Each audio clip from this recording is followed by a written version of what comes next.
धरती पर एक समय ऐसा भी था जब इंसान नहीं था, जब शहर नहीं थे, जब पूरी दुनिया पर सिर्फ एक ही नाम गूंजता था, डायनासोर। लेकिन आज वो सिर्फ हड्डियों में बचे हैं। सवाल ये नहीं कि वो कितने ताकतवर थे, सवाल ये है ऐसी कौन सी ताकत थी जिसने इन दैत्यों को पूरी तरह मिटा दिया। और अगर वही ताकत आज लौट आए तो क्या इंसान बच पाएगा? आज से करीब 6 करोड़ 60 लाख साल पहले धरती बिल्कुल अलग थी। घने जंगल, खुले मैदान, आसमान में उड़ते टेरोडैक्टिल और जमीन पर दहाड़ता टी-रेक्स। डायनासोर इस ग्रह के राजा थे। न कोई दुश्मन, न कोई चुनौती। उन्हें लगता था ये दुनिया हमेशा उनकी रहेगी, लेकिन कुदरत चुपचाप कुछ और ही तय कर चुकी थी। एक दिन आसमान में कुछ बदला। सूरज की रोशनी के बीच एक आग का गोला तेजी से धरती की ओर बढ़ रहा था। एक विशाल उल्का पिंड करीब 10 किलोमीटर चौड़ा। कोई चेतावनी नहीं, कोई बचने का रास्ता नहीं। और फिर टक्कर इतनी भयानक थी कि पूरी धरती हिल गई। हजारों परमाणु बमों से भी ज्यादा ताकत। आसमान जल उठा, समुद्रों से उठी विशाल सुनामियां,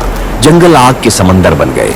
जो उस पल नहीं मरे उनके लिए मौत और भी भयानक थी। धूल, राख और धुआं आसमान में फैल गया। सूरज गायब हो गया। सालों तक धरती अंधेरे में डूबी रही। पेड़ पौधे मरने लगे, खाना खत्म हो गया, ठंड बढ़ती चली गई। भूख, बीमारी और तबाही। एक एक करके डायनासोर गिरते चले गए। न किसी युद्ध में, न किसी लड़ाई में। एक पूरी प्रजाति खामोशी से हमेशा के लिए मिट गई। वैज्ञानिक कहते हैं डायनासोर ताकतवर थे, लेकिन बदलाव के लिए तैयार नहीं। छोटे जीव बचे क्योंकि उन्होंने खुद को बदला, और उन्हीं बचे हुए जीवों में से लाखों साल बाद इंसान पैदा हुआ। डायनासोर चले गए, लेकिन उनकी कहानी हमें एक चेतावनी देती है। अगर कुदरत ने एक बार फिर अपना मन बदल लिया तो अगली कहानी कहीं इंसान की तो नहीं होगी।